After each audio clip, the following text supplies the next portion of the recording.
I want a cookie. Doreau, do you have such an item? No. I want a cookie. I want a cookie. Doreau, see if you have anything that is cookie-like in appearance.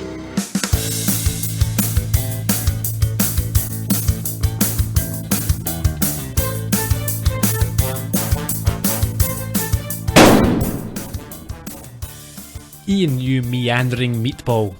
Do you trust the Cookie Monster more than, say, some sort of robot android? Yes. Why? You know his motivations. True, but being motivated by cookies. Nothing wrong with that. That's how I got through university. Fair enough. How are you? Not too bad. How are you, Gerry? Yeah, pretty good. That's good. Yeah, well relaxed and I'm rested. relaxed, yeah. Nice cup of tea here. It's always good, isn't it? What are you drinking there? I am drinking coffee. It's too late at night for coffee. Yeah. I've had about 5 today, but my cut-off point's 4. I think I've said that before. Have you? So Yeah. you've gone past that? Mm. Oh, No, I've not gone past that. I'm drinking tea now. You've had 5 and your cut-off's 4? No, sorry, 4 p.m. Right, okay. That makes more sense. Yeah. No, I don't set that. I don't find coffee keeps me awake. That was another issue at university. I'd have the cookies. Yeah, see, people say that. I'm not sure. I think that you think you get a good sleep, but you need to compare it to not drinking coffee and seeing actually if you get a better sleep. Well, I only drink coffee at this time on a podcasting night, so... Does that natural adrenaline not get you through? Well, we do. The buzz. We mostly record on a Thursday, so it's the Friday adrenaline anyway. Carries me through Friday, and then at the weekend it doesn't matter. This week, we've got as indicated there, a robotic Yes. episode. Yeah, I'm thinking 1987. There must have been a big robot police movie out around about then sometime. Can you guess what one it might have been? Universal Soldier? Was he? No, he was Soldier, not police. Be quiet. Was it Judge Dredd? Yeah. Okay. It wasn't. No. What was it? Robot Cop. Robot Cop. Yeah, the same year. The original Robocop. Yeah, you're spoiling my trivia as if anyone didn't know. I'm more au fait with the Spectrum game Robocop, which I played as a youth, than the movie because I was only like 6 when the movie came out. Sure. Can you provide us with a summary this week, Iain? I can. Crack on. In Hammeroid, Sledge and Doreau, along with Trunk and the rest of the force, try to stop a criminal android from continuing a string of robberies. Hammer's plan to host a telethon and draw the villain out works well, but when they next meet, the android leaves him with severe damage and in need of a full body cast. Hammer takes up mysterious android inventor Arthur Deco's offer of implanting him with cybernetic enhancements to try and combat Bork, the evil android. It all gets a bit emotional as Hammer and Doreau face up to the inspector's suddenly apparent mortality. Thank you, Iain. Don't do that again. Okay. Metal Mickey. Did you watch Metal Mickey? I'm trying to think. Don't remember it. Is it a Clubhouse episode? A what? I'm kidding. Mickey Mouse. Oh, yeah, okay. No. Back in the 80s. Right. I think it was Mickey Dolenz from the Monkees, actually. I think he was in it. Really? Something about that rings a bell. Anyway. I heard you're a master of the robot dance. No, never. No? Never tried it? No. Just I don't have the natural rhythm needing to do a robot dance. This week's title, Hammeroid. Did you think it was a deliberate play on Hammeroid? Yes. See, I'm thinking, yeah, it's obviously nice that it does, but normally when they take part of Sledge's name, Yeah, it's replacing... something else. So in this case, you've got Robocop, right? So you can't have Sledge Cop or Hammer Cop because he is a cop anyway. Robo-Sledge. Bit rubbish, isn't it? So you're taking Hammer. Some of and the other titles are quite rubbish, though. yeah, I think it was just a coincidence, a nice coincidence that Hammeroid. It's Hammer and Android. Yeah. Maybe. We begin on a road. We've done that before. We have. Let me think. Was Witless in a road? I'm thinking of the volleyball girls. Yes, at the end of season 1. Mm-hmm. Interestingly, as you mentioned, that episode, obviously, that was one that starred TV's most famous android. Who was that? Brent Spiner, who goes on to be Data. Yep. Nice bit of trivia. Nice connection there. They probably did that on purpose. I'm sure. Although he wasn't cast as Data till about the time this episode was done. No. Anyway. Rubbish. There's a hint of a military score as we see an armoured car and a huge intimidating figure dressed in militia-style clothes sitting on a bench by the roadside. Yeah, I mean, it's the same idea as the start of the episode. You referred to the season 1 finale where the van is stopped on the road by a villain who then steals something. In this case, a container which we think has money in it. Yeah, it's quite creepy. Yeah, and powerful. Rips that sign right out of the ground. Yes, he's got a mechanical Frankenstein's monster nature to him. Yes, and when one of the men tries to shoot him, it clangs off his back. Yeah, bit of a giveaway. Yeah. Either that or he's wearing very old-fashioned bulletproof... Or a suit of armour. Yeah. Like that, yeah. Arrow-proof. Yeah. We assume that there's money in this armoured van. There's a box or something he takes. Yeah, we find out later he stole from the Treasury. We'll find out moments later because we get a newspaper headline. This is the trope of the newspaper spinning headlines for expositional purposes. Yeah, but they always go for puns and alliteration. Okay. And in this case, both. Describe. Hooded Hood avoids van. I'm going to call him Hooded Hood for the rest of the episode. I call him the Hood most of the time. Okay. Robbing Hood robs Treasury. And somewhat bizarrely, Hood dating Vanna, ? Well, we can chat about that towards the end of the podcast. Okay. Over to the precinct, and Trunk is briefing the station of the crimes of the Hooded Hood when Sledge enters with a lit flamethrower. Appears to be. Let me demonstrate Mother Hammer's recipe for hood flambe. I'm talking Kentucky Fried Criminals. Extra crispy. What about you in a straitjacket? Where'd you get that infernal thing? At the Shopping at Home Club. I buy 2 more and I get a free cluster bomb. Watch this. Hammer, put it away before you broil somebody that I like. No, I'm very accurate with this thing, sir. I could burn that book right there. I'll burn that. Cap! The hooded madman just robbed the widows and orphans savings and loan. Major League, that's impossible. That place is impregnable. Oh, relax, Captain. There's nothing to worry about. It's not our money. That's where the police pension fund is kept. What? Now that's hitting below the badge. You wait till I get my hands on that slime ball. I'll make him a widow and an orphan. Hammer, we've got to find the slime ball first. Wait a minute. Why don't we make him find us? Captain, I think I know how we can replace the pension fund and trap this meandering meatball all at the same time. So what's Sledge's plan? He's going to hold a telethon. Or he wants to hold a telethon. They're going to raise lots of money and then the Hood's bound to come and try and steal it. Because when you have a telethon, the cash is on location. Yeah, doesn't make any sense whatsoever. Well, 2 things about this doesn't make sense. The first, that the pension money for the police is actually kept physically. There's assigned money, isn't there? Yeah. That's the pension money, and it keeps getting paid into, and that's your money.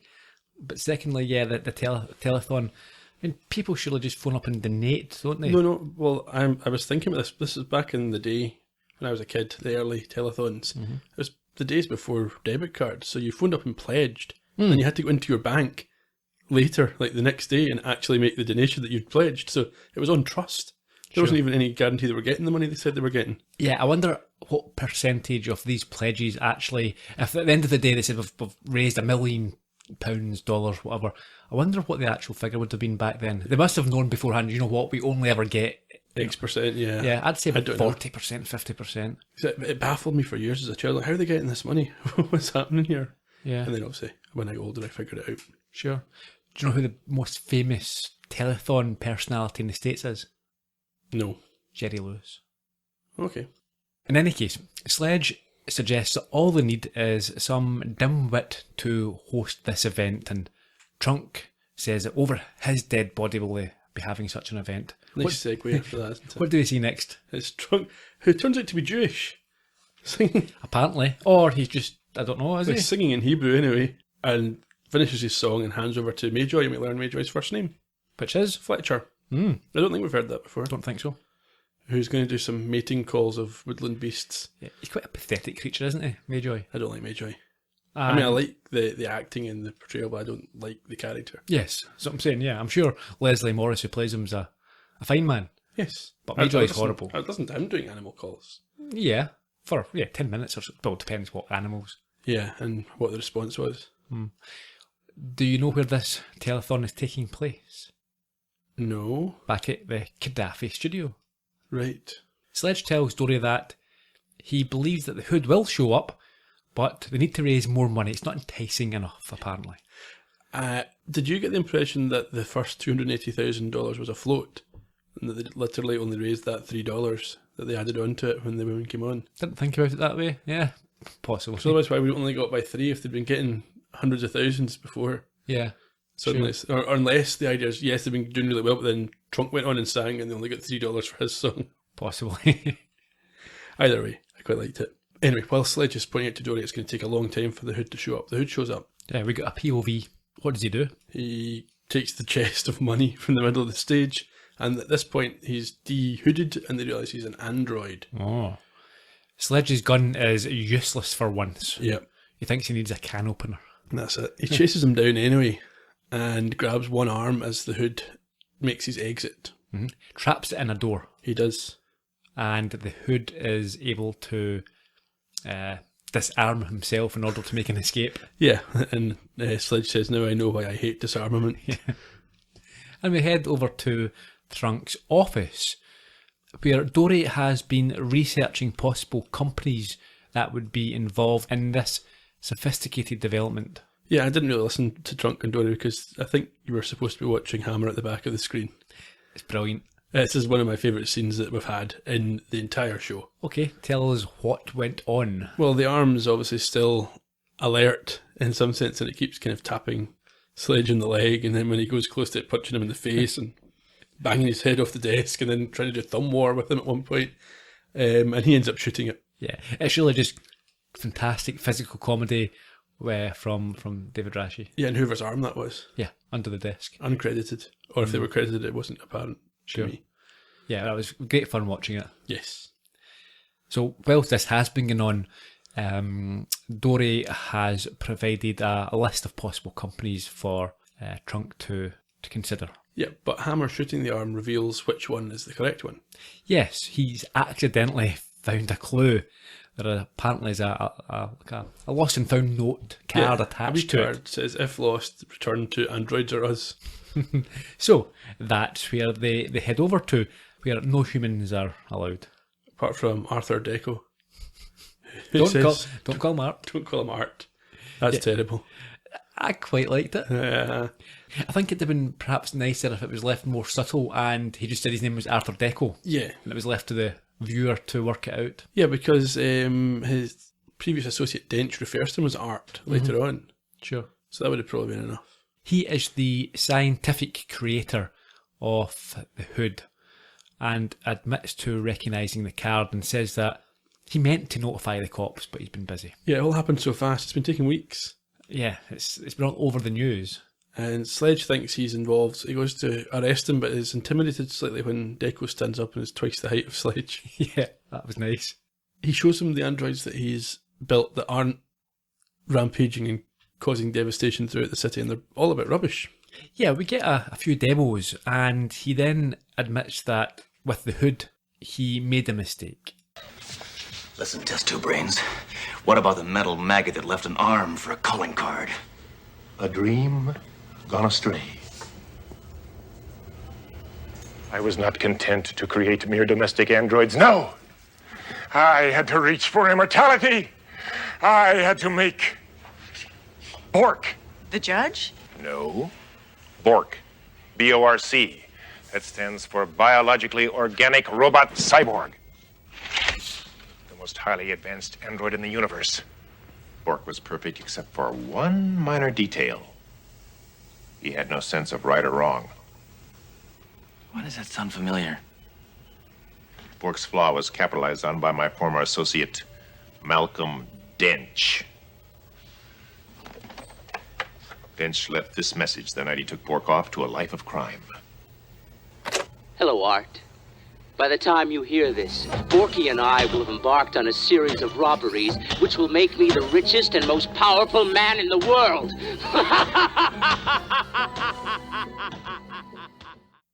What does Sledge ponder next?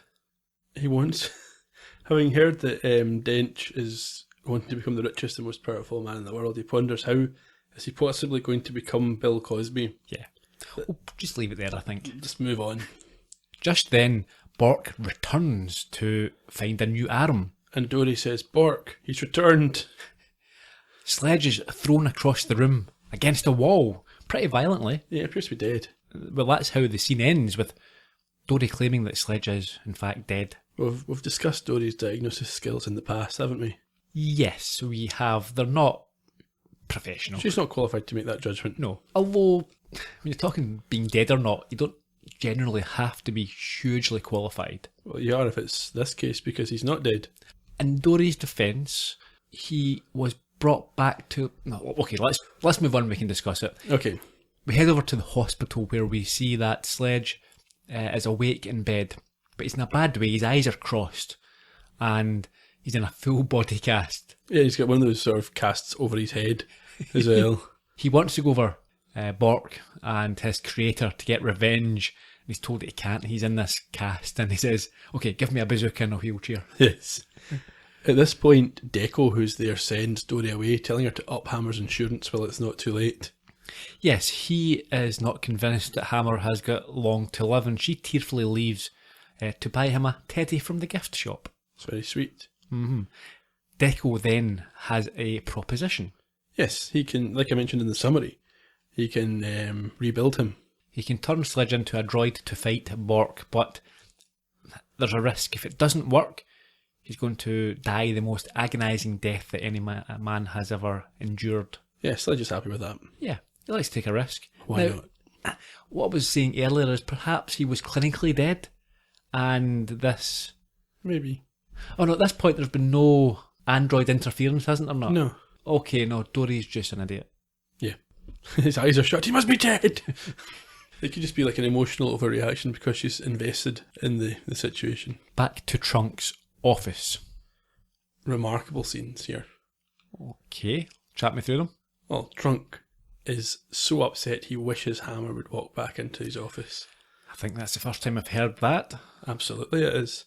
Yeah, he feels a failure by being unable to stop these droid crimes, and we get another point of view shot here. Yeah, it's a stomping robot, so is it Bork, or has Hammer's operation gone well? The operation has indeed went well, and this returning droid is in fact Hammeroid. Yes, he's no longer Sledge Hammer. He's immensely strong and can dispense soft drinks. Yeah, and he can produce an earthquake when he stamps, and it's guaranteed a 6.2 in the Richter scale. It's a touch of the Inspector Gadgets there. A little bit. You know, who would have built in a drinks dispenser? Go Gadget Soda. I don't think that Trunk and Dory are too excited about this development. No, and they're certainly not excited about Hammeroid's next quip. Well, he's got a glitch with his gun arm that keeps shooting off randomly, and then he shows off his X-ray vision, which I don't think he's got X-ray vision. I think he's teasing them. Yes, and I'll tell you why. It doesn't make sense. If you get X-ray vision, yes, you would see bones. You would see through. Yeah, it's not like you can only see through like the top layer of clothing and then you see what's underneath. You would see everything, perhaps. Yes. Well, no, you wouldn't see flesh either. X-rays only show like certain. You would just see a skeleton. No, yeah, but X-ray vision doesn't mean you're seeing an actual X-ray. Okay. I think it means you can see through whatever the plot needs you to see through. Yeah, I mean, if I'm thinking back to comics and TV shows, kids' TV shows back in the day, X-ray vision would be a case of you could see through a wall and you could see who was outside. Yes. As if the wall wasn't there. They would all appear to be clothed, though. Yes. But obviously the sort of childish trope is you can see through people's clothes and see them as if they were naked. Yeah. Let's give him that. But he doesn't. He only sees through half of her clothes. We all want to see what Dory's like naked. Yeah, he's not inconsiderate. He's not going to embarrass her too much and say, oh... I think he's teasing, but it's hard to be certain. In any event, she hides behind Trunk and says that he's not human, he's a heartless, thoughtless thing without a soul. Yeah, she says that. And he says, but I have got AM and FM radio. He then plugs himself into a PC and downloads the files on the mastermind Dench. And from this, a little bit like Short Circuit, he is able to deduce that Dench is planning to develop a massive android army and that they will need to deal with a notorious mercenary. Skull fracture. They'll need to speak to him because he's the only chap who can provide them with the necessary weaponry.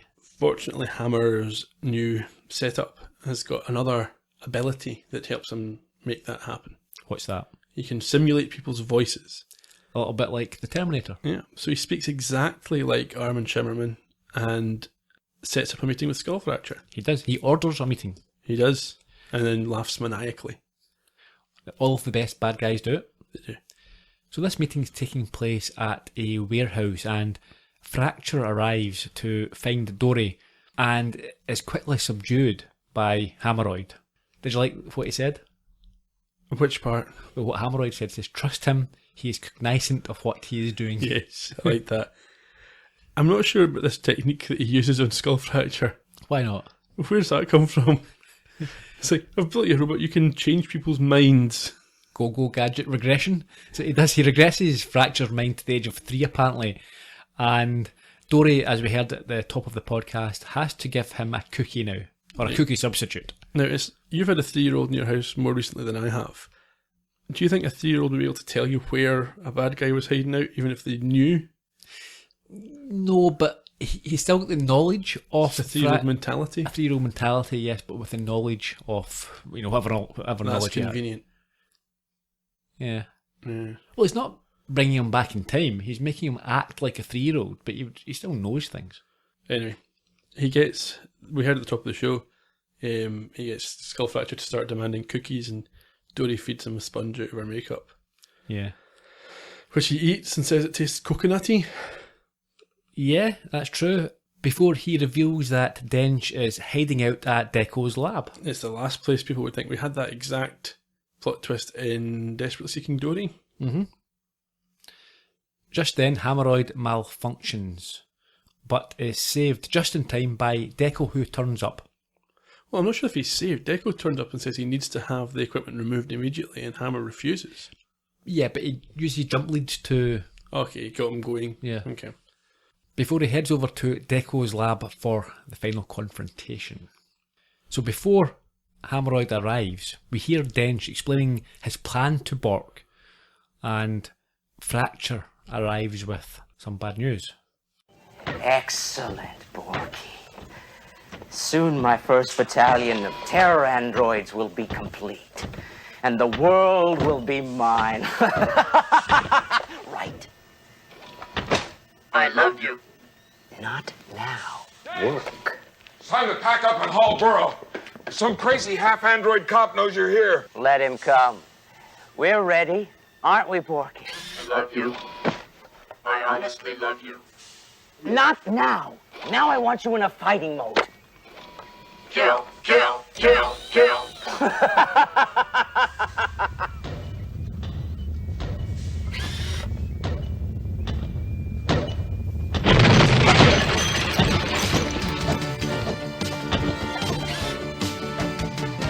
Hold it. You are both under arrest.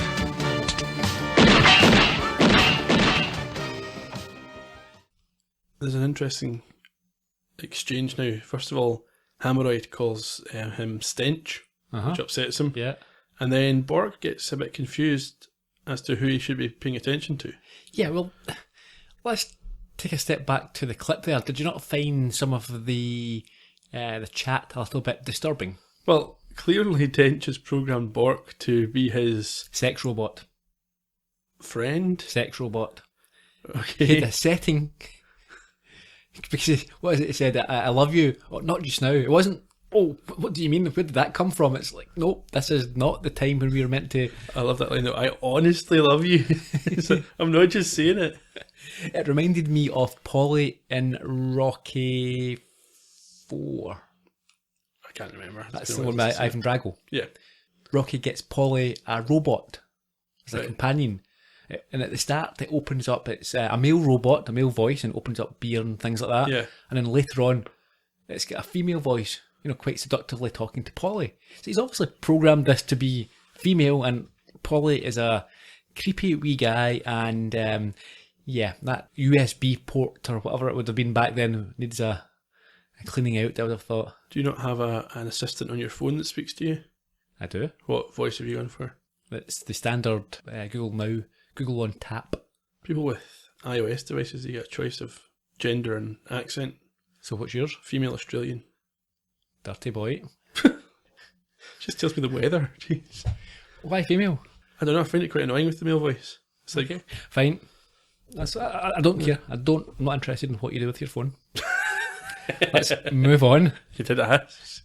Yes, Bork gets confused between Dench's instruction to kill and Hammer's instruction to no, kill him. I don't understand why he gets confused.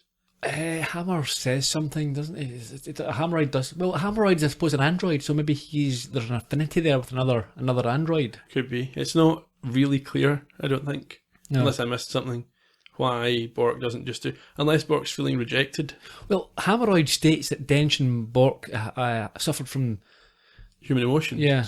So I'm wondering, yes, because Dench says, like, I don't love you, and is rejecting this I love you proclamation, maybe it's hurt Bork's feelings. He doesn't know whether he should be doing everything Dench says after all. Hammer points out that it doesn't affect him, he doesn't have emotion. Yeah. And then he commits android-side. And yeah, well, yeah, some kind of... He tries to shut himself down and turn back to being a human. Bork does? No, Hammeroid does. Oh yeah, I wasn't sure if Hammeroid just malfunctioned again. No, I think that's mentioned, that's what he's trying to do. I think Deco says that. Yes, because maybe that's a reaction to this whole emotions discussion. Trunk arrives with Dory and the rest of the team and they arrest Dench, but Hammer's died. Yes. Apparently. They witness this attempted transformation that appears to have went badly wrong, and Dory does not take it very well. I'm sorry, Detective. He's scrap iron. No, it's not possible. I mean, I never. We never. He's dead. Farewell, Sledge. Farewell, my lovely. Dory. Sledge, you're alive. Captain, he's alive. Terrific.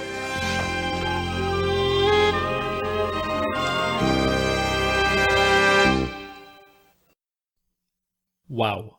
Trunk sounds sarcastic there, but I don't think he was. I think Never mind Trunk. We'll get to Trunk, Ian. Come on. Wow, I said. There's just 3 things here to discuss. Trunk's the least of them. The first is Dory. And hinting at, we didn't get a chance to... say how we felt. Or say or do, or... So this is the first real indication that it's more than just this working relationship. Well, it's not the first indication. Yes, it is. It's opening episode of season 2. Uh-huh. She was all kind of coy and flirty and hoping that he was going to say he liked her. Not to this extent. I think it was just she was looking for compliments. He's been so cold in the past. This is taking it a step further.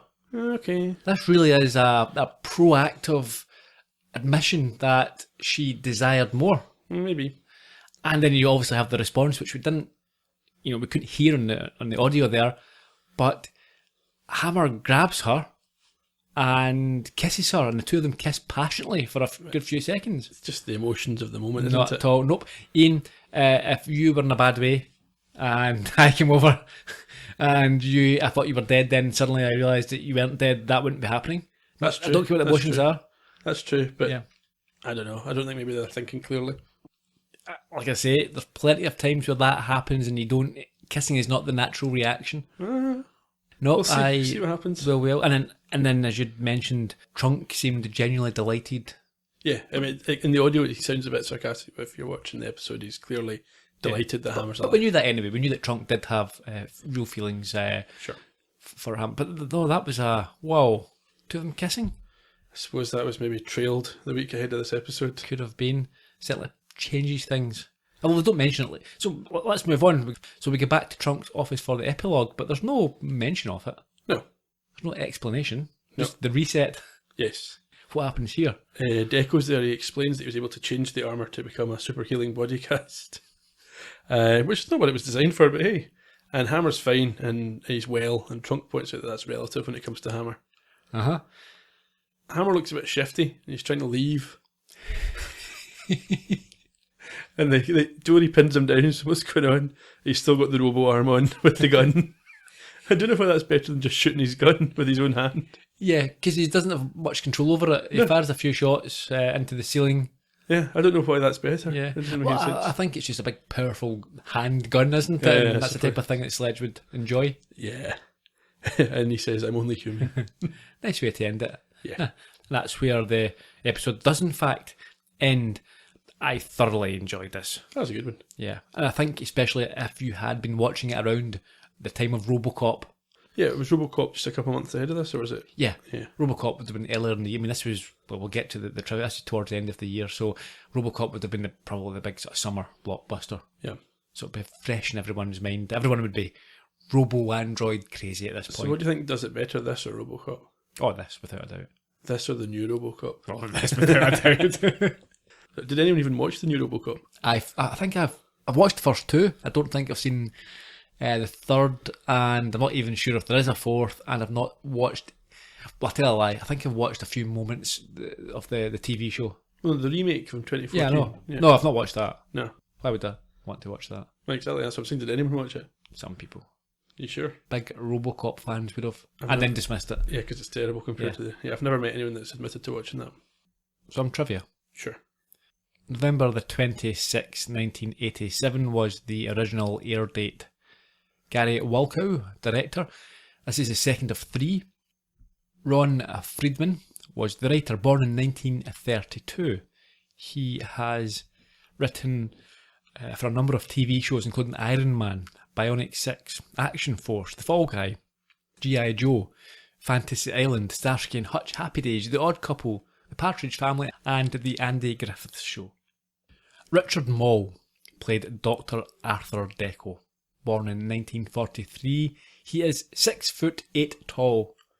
That'll be why Hammer looks so puny. He is known primarily for Night Court, also House, Jingle All the Way, Spider-Man the TV animation, The Legend of Calamity Jane, Batman animation TV show, The A-Team, T.G. Hooker, The Fall Guy, Happy Days, and The Rockford Files. Armin Shimmerman played Malcolm Dench. He was born in 1949. Did you know of this chap? Oh, of course. Did you? Yes. Okay. He's in so many things. Star Trek Deep Space Nine is Quark. He was in almost every episode of Deep Space Nine. Was he? Yes. Okay. Star Trek The Next Generation, I assume, and Voyager as well, so I assume it's the same character. No, in The Next Generation he was one of the early Ferengi, which were terrible. So that was before Deep Space Nine began, and then he made a better character. And I don't know if he was Quark in Deep Space Nine. In Voyager even. I don't remember. Buffy. He was the head teacher in the school. Batman, TV show, Boston Legal, ER, and The Beauty and the Beast from the 80s with Linda Hamilton. There you go. He does a lot of theatre stuff as well, I think, and he's involved in this new Deep Space Nine documentary project that's ongoing. Sid Haig played Skull Fracture, born in 1939. He's known for Jason of Star Command. Mary Hartman. Silly name that, isn't it? Yeah. I've had to read it a few times over Columbo in this. You're editing, why don't you just say it once and then copy and paste it in again? Should do that. Mission Impossible, Gunsmoke, the 60s Batman TV show, The A-Team, The Devil's Rejects, Hatchet 3, and recently Bone Tomahawk. I've got that on my Netflix list. I've not watched it yet. It's meant to be quite good. Not one I know of. He is a certified hypnotherapist. Can you imagine going for a lie down on his couch? Relax. Oh, okay. It's okay, Skull. I'm fine. We briefly mentioned the Vanna headline earlier in the episode. Yeah. And this is apparently Vanna White. She was a showbiz personality, an actress, a hostess on The Wheel of Fortune, and she appeared in Playboy. I believe she still is on The Wheel of Fortune. Is she? Yeah. Alright, didn't know that. She was she's so famous, she's been referenced by Nelly in one of his songs. Weird Al Yankovic wrote a song about her. We listened to him recently on the Kevin Pollak podcast. That's right. And she had a character named after her in Paper Mario, which is a video game. Yeah, I've played that. Have you? Mm-hmm. She sued Samsung in 1993 for using a robot to turn cards in a game show, obviously mimicking her. And after a few appeals it went for and against, she won $403,000 in damages. Yep. And as mentioned, this is a spoof of RoboCop from earlier in 1987. Do you have a favourite line this week, Ian? Yeah, I like the bit when Dory says that Hammeroid's a heartless, thoughtless thing without a soul. He says, "Buy a AM and FM radio." I liked the asking for a bazooka and a wheelchair. Oh, you didn't like the "Farewell, My Lovely"? I liked that as well, yeah. I thought I was sure we were going to go for that. Next week we have Sledge in Toyland. Okay, like Noddy. Mm-hmm. Should we do some begging? Quickly. Okay. Please rate, review, and subscribe to us on iTunes, and talk to us on social media. We're at Sledgecast on Twitter and Facebook, and you can come to sledgehammerpodcast.com to discuss each episode. That was fast enough. Cheers. That's us. Cheerio. Goodbye.